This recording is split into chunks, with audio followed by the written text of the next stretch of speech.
Welcome to the Millcreek Government Channel. I'm Judy Zelina. AARP Foundation Tax Aide is the nation's largest volunteer-run tax preparation and assistance service. And we want you to join them.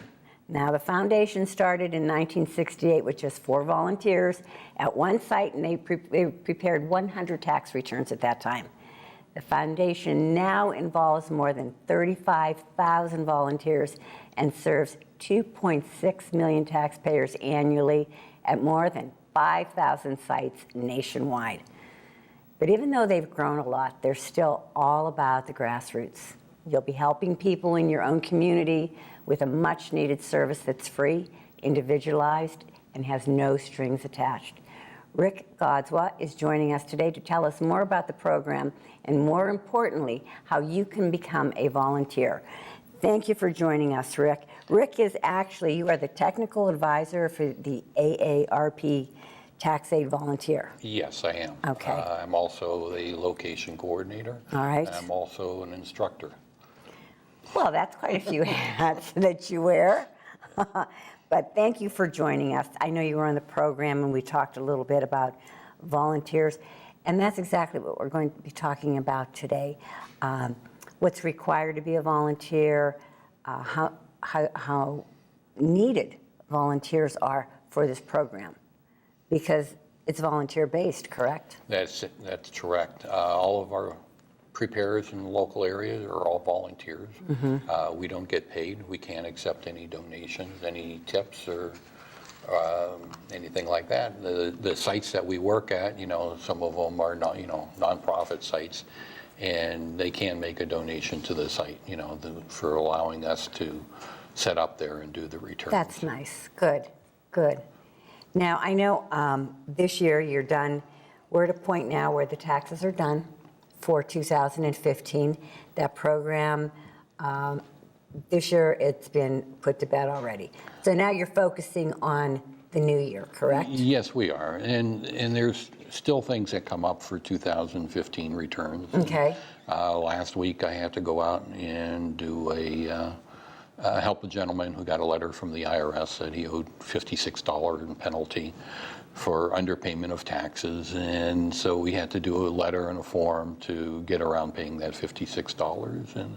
And I got another call from a gentleman who was having problems with his Pennsylvania rent rebate program, and he got a letter from them, so I helped him straighten that out. So even though they've filed taxes and everything is done, if they do get a letter from the IRS or from the state on anything, they can still give you guys a call. Yes. And you can help them out. Yes, and we're available. Somebody is available year-round. Okay. And I always tell people that, especially before they make any major financial decisions, mm-hmm. to check with somebody and see how it's going to affect their tax returns. Okay.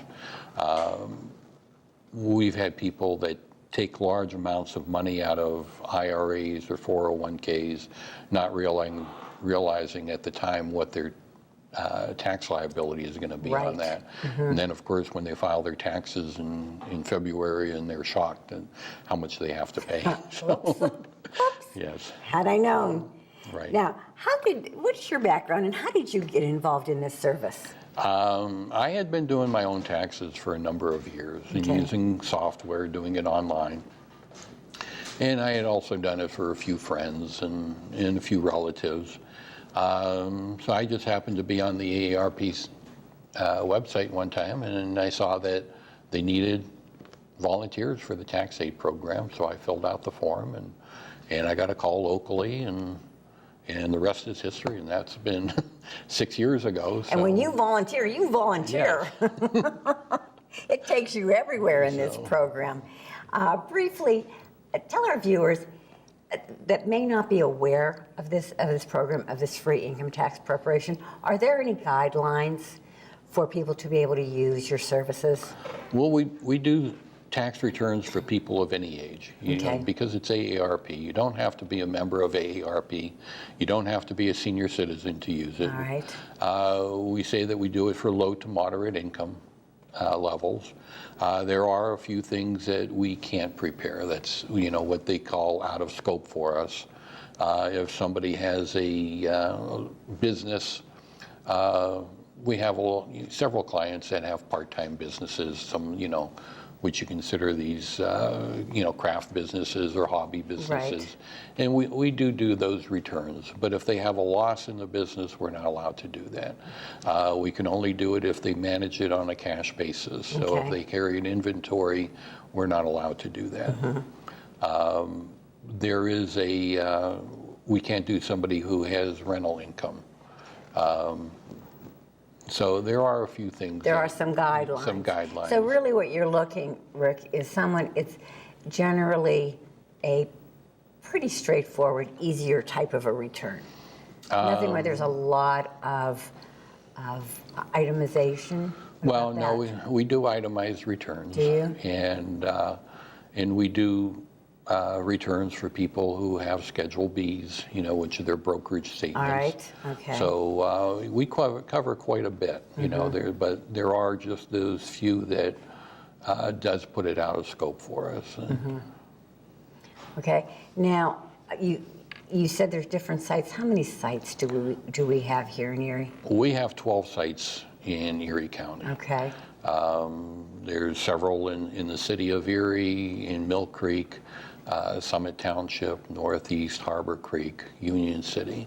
Unfortunately, last year we had to close our site in Corey because we just could not get the volunteers out there okay. to manage the site. And that's a shame because you had the residents out there, you had the need for Right, it. and they were just used, so accustomed to coming, and the closest site to them now would be in Union City. So it's quite a drive when you consider that the tax season is in the winter months. Right, you're right. Yes. That is true. Okay, I have a question for you. This year, you saw a lot, I'd say quite a bit of different changes when filing out income tax return.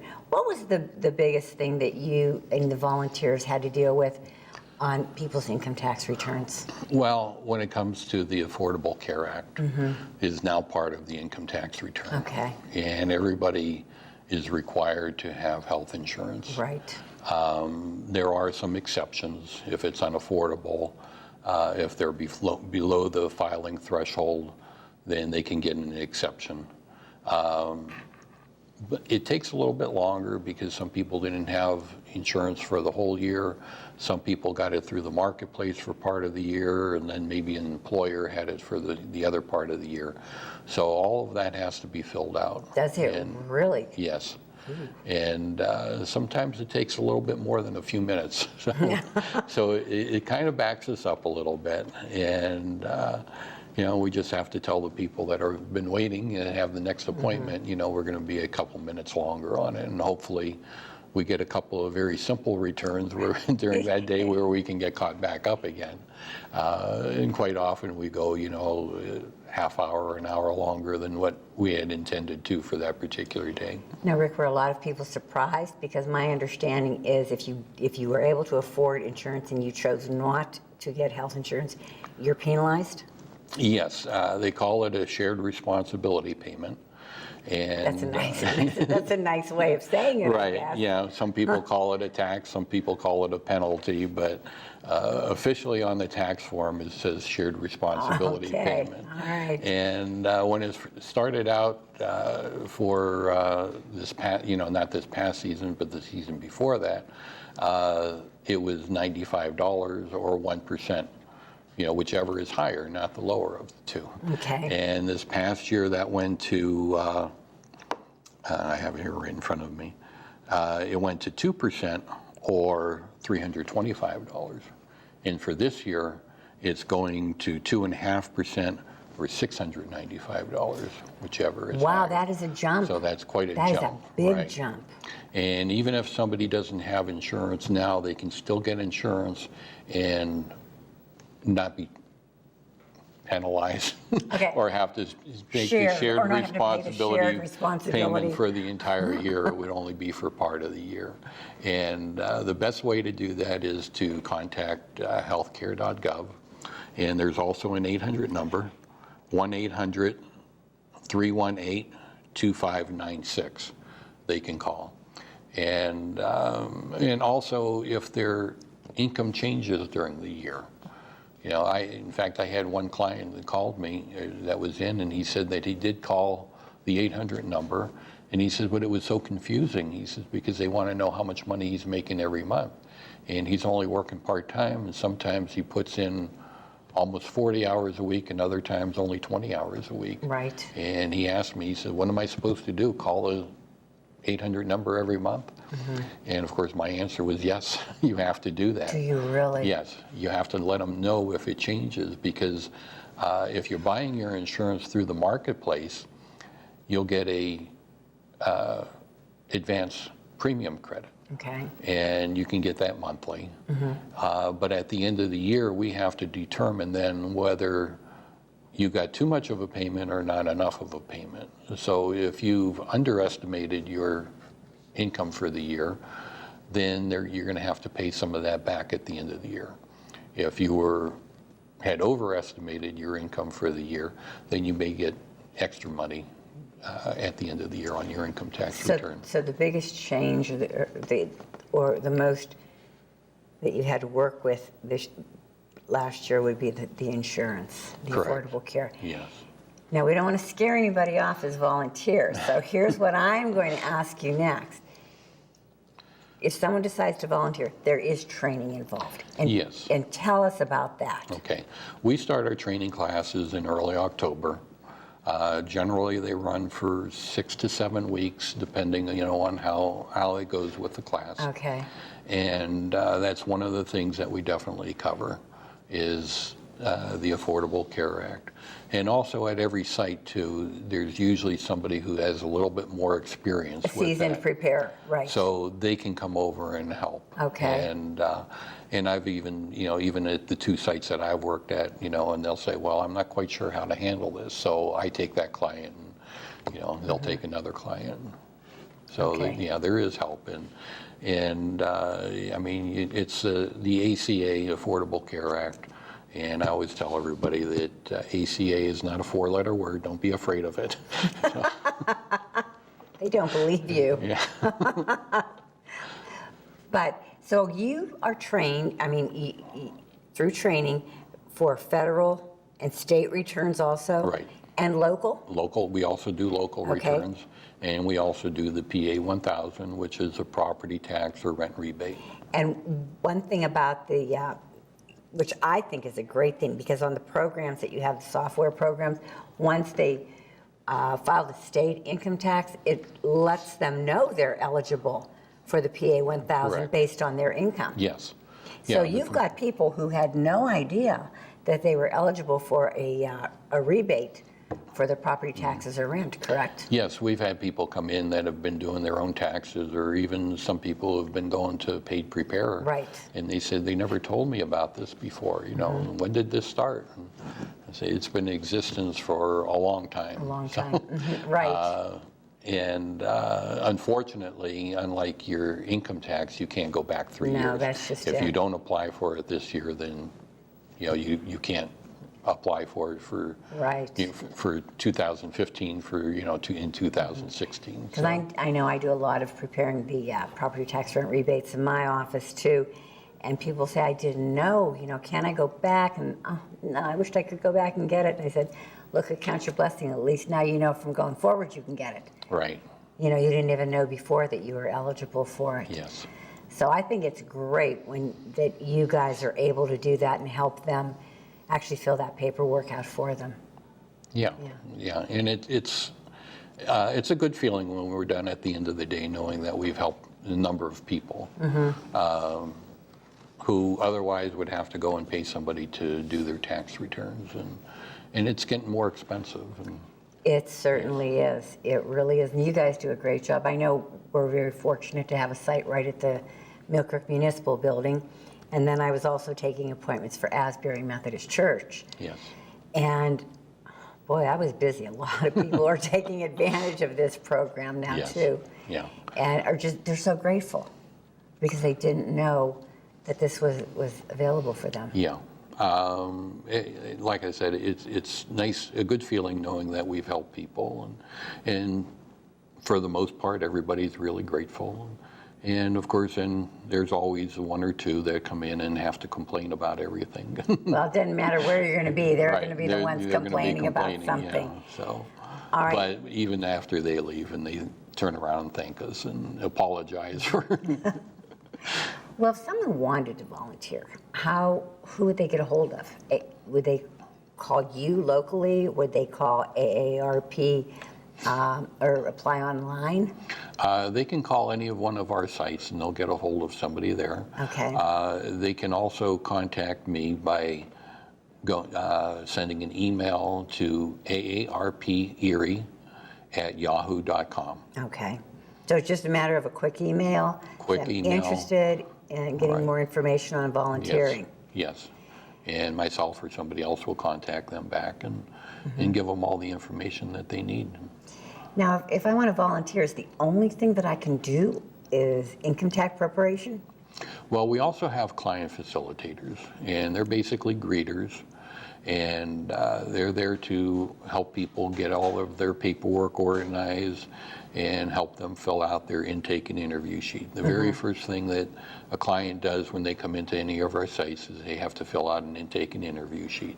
And there's a number of questions on there. And of course, some people come in and they don't bring their reading glasses with them, and so they need some help filling those papers out. That would be me, Rick. Oh, I had to read something? Yes. Now, just a brief overview for, say I'm a first-time user of this program. When I first walk into the site, what can I expect? You'll be greeted by somebody. You'll be asked to fill out the intake interview form. Do I have to bring anything? When you call and make your appointment, they should give you a list of everything you need to bring in. Okay. The IRS now is requiring us to check a photo ID for everybody. So you will need a photo ID. You'll need to bring in all of your income statements, whether they're W-2s or 1099-Rs from your retirement accounts or IRA accounts. Interest statements, dividend statements. If you get brokerage statements, you need to bring those in. Also, if you feel that you may have enough to itemize, and not that many people have enough to itemize. The IRS every year is raising the standard deduction, and they're trying to get away from most people itemizing. But if you feel you have enough to itemize, and we can always check it out. Okay. It always helps us too if you have everything added up beforehand, so we don't have to sit there. There's a little tip. Yeah, so we Do don't a have little bit to of sit paperwork first. there with our adding machines and adding them all up. As an example, this year for a married couple that were both over 65 years of age, the standard deduction was $15,100. So if somebody thought that they'd have enough to itemize, they'd have to have over that amount in order to itemize. Okay.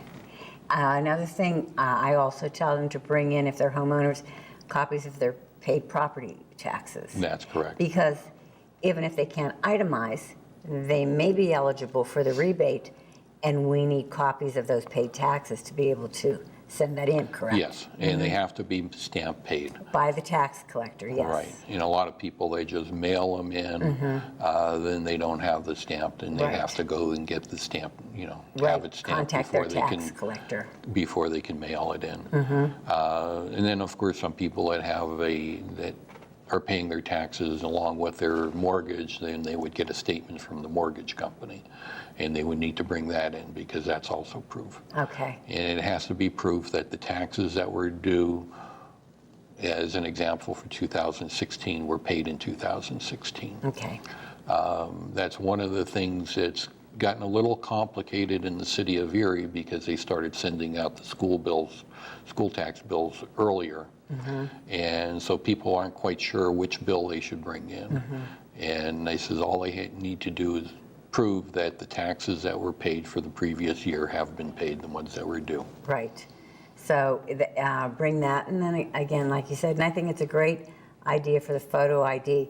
Do you get many returns? We hear file early to help prevent someone from identity theft and using your social security number for return. Do you see many of those when you do those?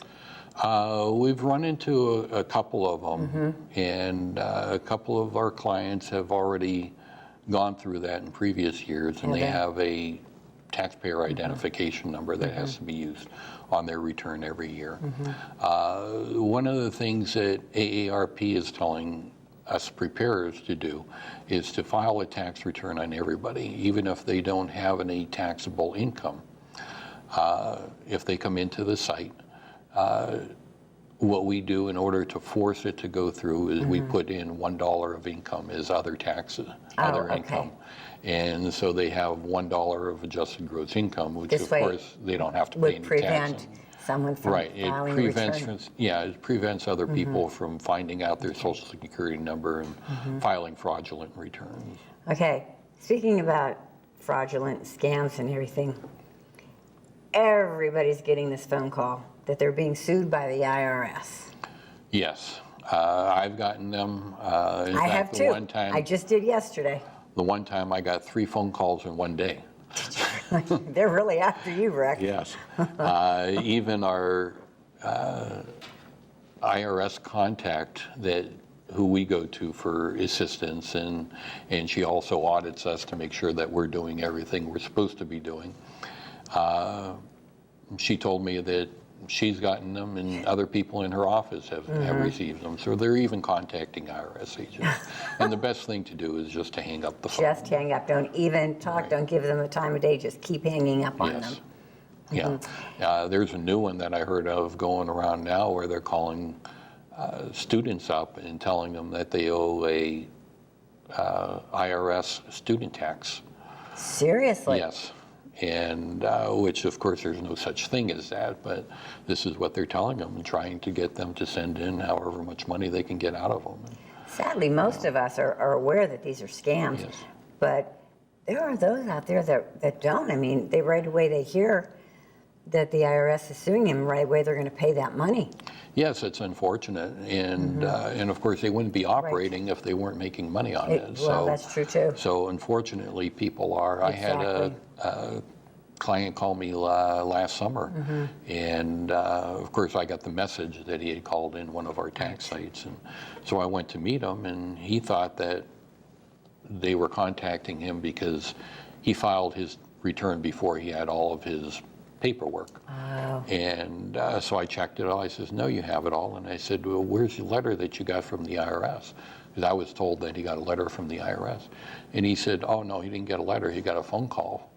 But because he was hard of hearing, he said he was having trouble understanding what they were saying. I said, well, it's probably a good thing in this instance that you didn't understand them, because that was just a scam. I said, the IRS does not make any phone calls. That's right. If there's a problem with your tax return, the IRS will send a letter. Exactly. So don't, if somebody calls, don't give any money.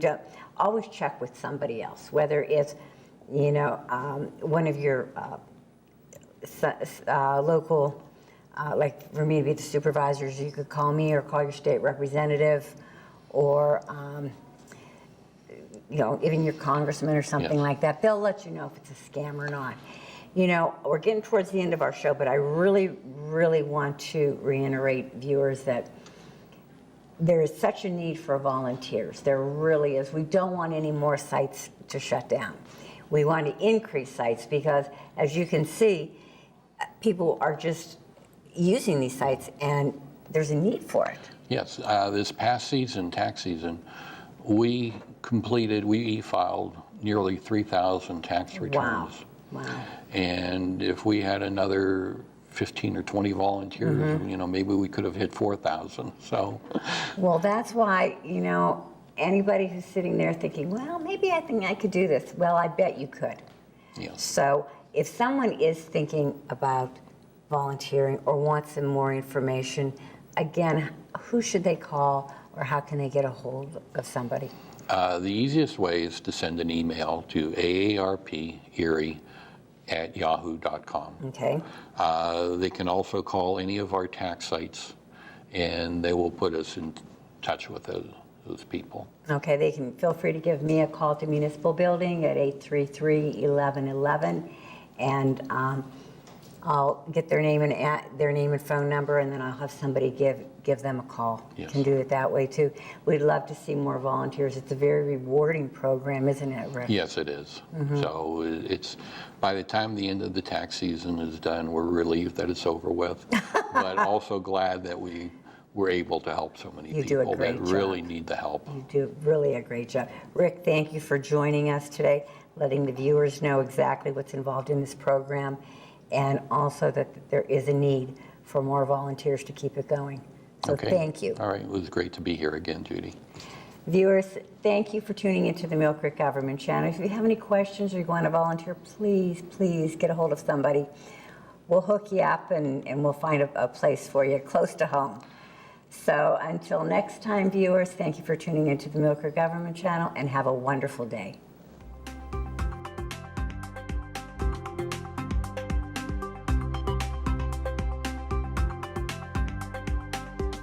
You're watching the Millcreek Government Channel, powered by WQLN Public Media.